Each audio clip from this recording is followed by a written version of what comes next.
With the release of Ninjago Legacy, we have now gotten access to the Elemental Alliance from the Serpentine Wars, or at the very least, most of them. And personally speaking, this has definitely been one of the biggest highlights for me in terms of my own Ninjago collection. I've always wanted to represent these older Elemental Masters more prominently within my own personal collection, so finally having this opportunity has been nothing short of great. But now with the release of the X1 Ninja Charger, we have been given every single Elemental Alliance member that we were going to receive within 2026. It is currently unknown whether we're going to get more of these minifigures, but as it stands, this is officially it. So what I'm going to do today is go through the 10 minifigures that do represent the Elemental Alliance, and essentially decide whether or not this is actually worth it for Ninjago fans. If you are someone who has bought all of the Legacy sets, this will have just come naturally for you. But if you aren't interested in buying the sets and owning the minifigures, that is a question that I'm going to try and help answer for you today. So let me not waste any more of your time, and let's talk about the Elemental Alliance. And here they all are together, and I need to immediately say, all together these guys look absolutely amazing.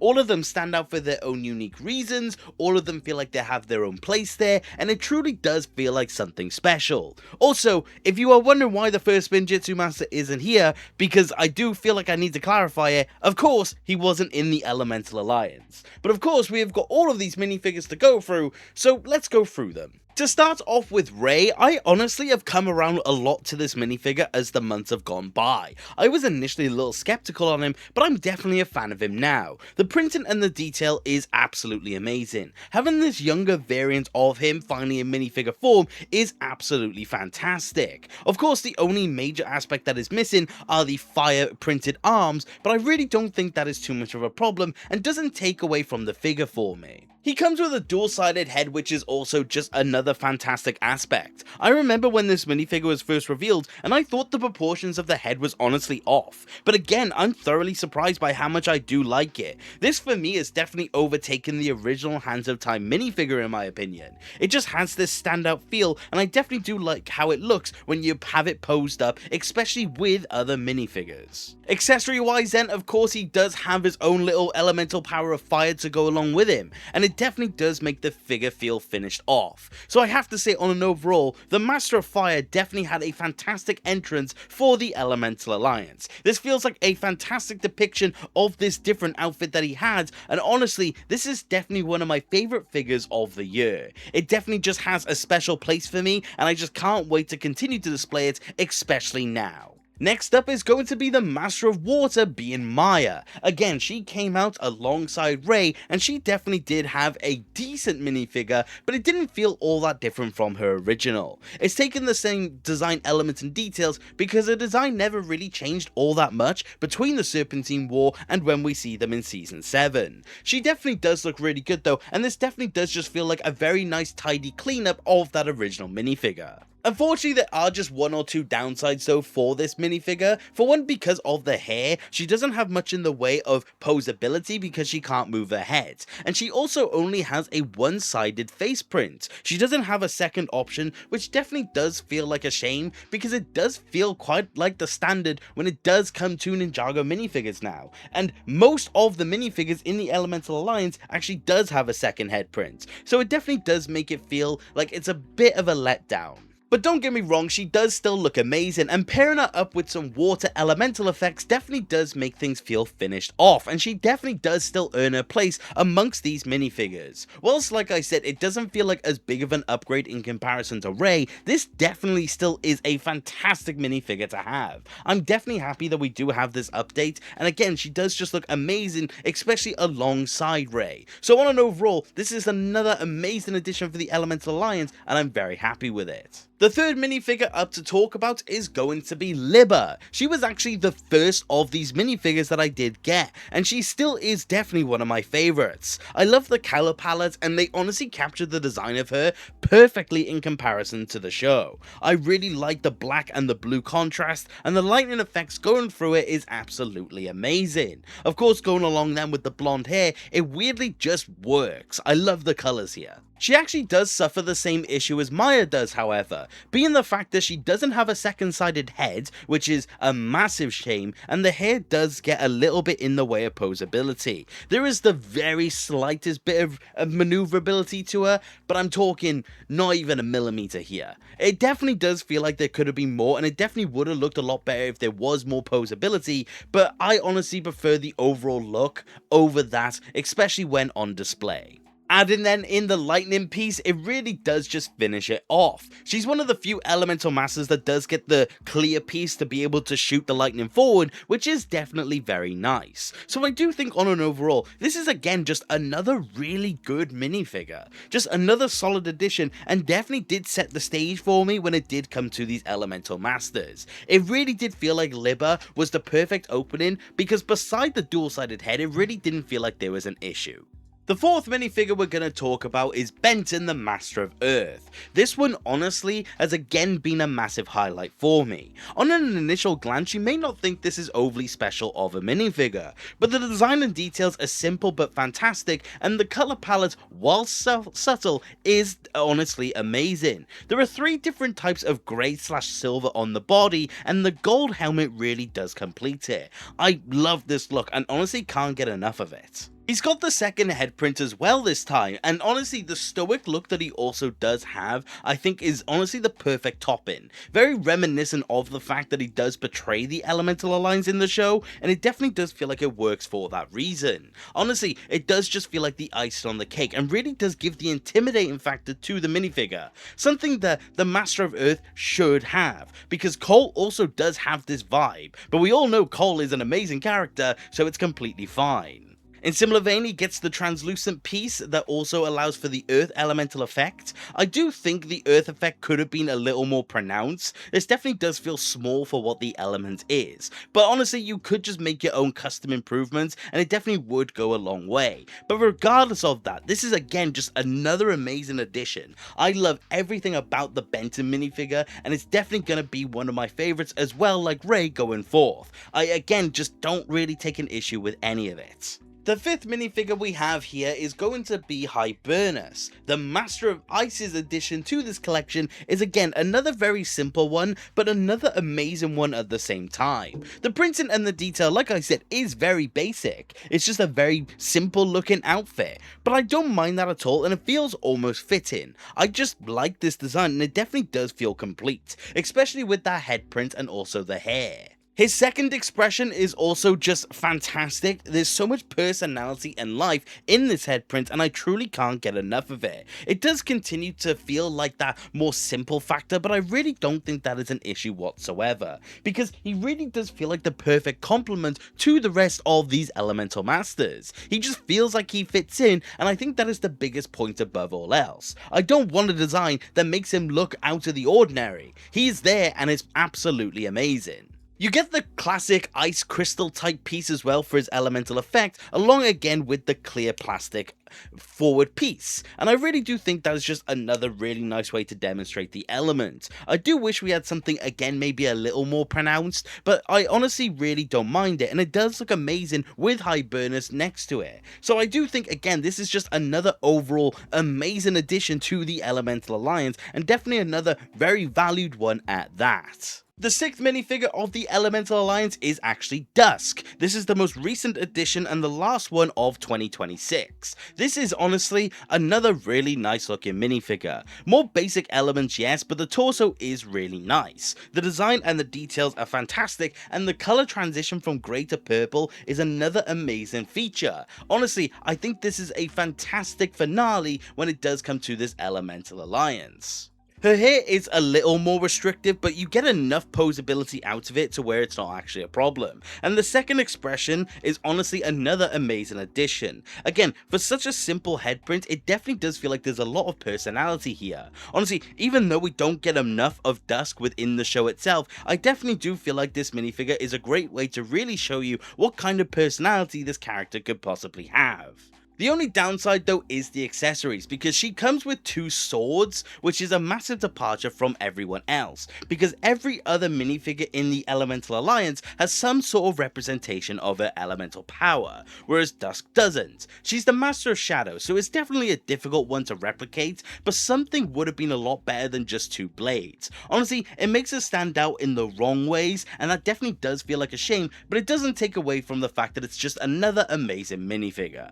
But this does then bring us into the final stretch of minifigures and some of the more interesting of the lot. The first one we're going to talk about is actually Crux. This is his young variant, finally getting that hair piece, and honestly this is definitely a very nice looking minifigure. The torso and the legs are completely bang on in terms of the design from the show, and that does look amazing. And having this more accessible one, because the last young Crux was in Bricktober, is definitely a massive net positive here. Whilst the one side of his face does look amazing, unfortunately the other side is just simply the Dr. Saunders head. This is obviously to save money, because Dr. Saunders, who's also in Old Town, also does have this head print, but it does make more sense for him over this version of him as young. So that's a little bit of a shame, and I wish we did get a second expression that was more accurate, but I don't think that is bad whatsoever, because the one facial expression we do have is perfect and tells you a lot about this character.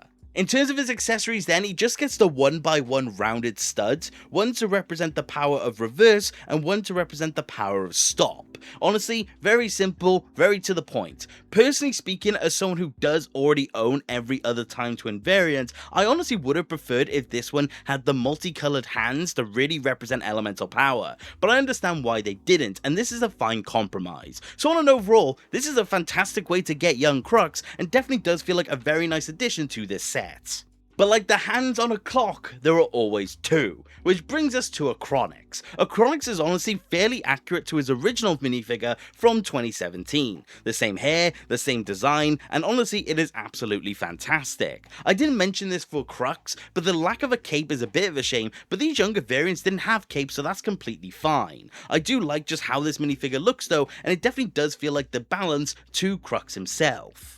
Again, restrictive hair, but that's fine because you do still get some articulation out of it, and the other head print is again really nice. Having the smirk and the angry face does feel like the perfect representation of who Achronix is as a character. Definitely does add to the design, and definitely does feel like a step up over the old one because we only got one head print for him there. This also is lacking that little earpiece that he seems to have in the original minifigure, which also does feel like a net positive. And then in similar vein to Crux, 2 rounded 1x1s to represent slow motion and also fast forward. Really nice and simple. Could have been cool if we had the hands, but I digress. Again, just another really just fantastic minifigure, and a great way to get the Time Twins if you didn't get them way back when, because the originals are very expensive nowadays, so this does feel like a way to have gotten around it. But again, another amazing minifigure and definitely worth it for the Elemental Alliance. But we aren't done yet, because the second to last one to talk about is going to be Young Wu. This is an amazing minifigure, of course being a rendition of his robes that we've seen a few times now over the course of the show. Finally having an official canon Young Wu minifigure does feel amazing. Even though the hair is slightly off in terms of its colour, I definitely do think this was just a fantastic one to get. I love the alternative head as well. The anger expression does feel really nice. Honestly, I'm only just thinking about it as I'm making this video, but this head is perfect if you wanted to recreate Teen Wu before he got his memories back in season 9. It's the perfect face expression and definitely worth it if you do have multiples of this minifigure. But honestly, on this one, it does just look amazing, and this has definitely been a personal favourite since I've gotten it from day one. And then his accessories. He comes with a bow staff, which feels amazing, and then a circular 1x1 like Crux and Achronix to represent the power of creation. Again, another amazing detail, and definitely does fit in with this Wu minifigure. Honestly, there are no issues at all with this in my opinion. I pointed out the hair, but that is completely fine. This has definitely become one of my favourite Wus for a reason, and it's definitely a massive highlight for me, just simply because of what it truly is. But there is one that is better. And that is going to be the final one of today, being Young Garmadon. The design of this minifigure is perfect. This is what I have wanted for literal years, and to finally have it is absolutely amazing. It is by all accounts the same design and printing as Wu, just with the different colours, but that makes complete sense. But the purple and red looks so much better. Honestly, this is a massive standout, and where I've talked about favourite figures of the year, this is the antithesis of that very point. And then just to make it even better, he then has the second head, which has the red eyes to represent his evil side. This took the minifigure from a 10 to an 11 for me. This is just a fantastic looking piece and a fantastic print, and definitely is just something that I and loads of Ninjago fans have wanted for the longest time. This is definitely the highlight for me as well, because with this minifigure, you can perfectly now recreate scenes like the battle between brothers, and I cannot be more happy. And then again, in similar vein to Wu, you give him the circular 1x1 to represent destruction and his bow staff. And honestly, it's again just the icing on the cake. This minifigure just succeeds in every sort of sense, and I truly could not be happier about it. This minifigure just has everything that I would have wanted from a Young Garmadon. It has just the printing, the accessories, and the details that you would expect. And it's definitely the best of the bunch in my opinion. And it's the reason why, honestly, this is definitely one of the best collections in my opinion. But with all of the praise I have given to these minifigures, it does beg one more and the most important question of the lot. If you don't have any of the legacy sets, but you wanted these 10 minifigures for an Elemental Alliance, is it actually worth going out and getting them individually? Now, that is honestly a really difficult question, and honestly does come down to your own personal preference, because it's more than just the design and details that you do have to consider. Some of these minifigures are a little bit cheaper. For example, I know that Libba is fairly cheap, I believe Benton is also fairly cheap, and Rhea Maya might be as well. But the problem comes in with the sets like Old Town. Old Town is where you will find a fair handful of these minifigures like the Time Twins and the Spinjitzu brothers. So they have also been known to be fairly expensive on the aftermarket. I believe £30 to £40 per minifigure.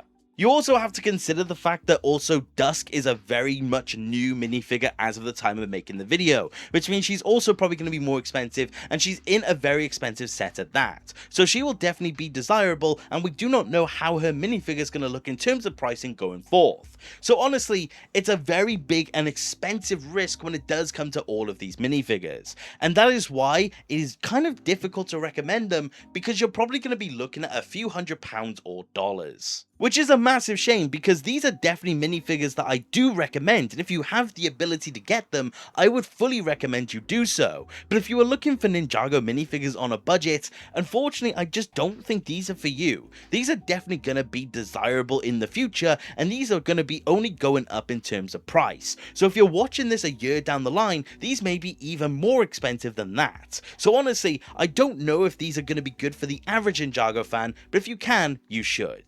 But with that done, I do want to know, what do you think of these Elemental Alliance minifigures? Because personally speaking, on an overall, I am absolutely in love with them. I love everything about it, and it's definitely going to be one of the main displays going forth for me in my own Ninjago collection. And I would love to know if you guys are going to be doing the same. But thank you very much for watching the video, and I do hope you enjoyed, and if you did, please consider subscribing. I love discussing Ninjago with more people, and if you do want to support the channel any further, which you do not have to, you could always become a channel member and join the legends that you see on screen. Each of you are absolutely amazing, and your support truly does mean the world to me. But like I said, that's about it for today, and take care. Okay, bye!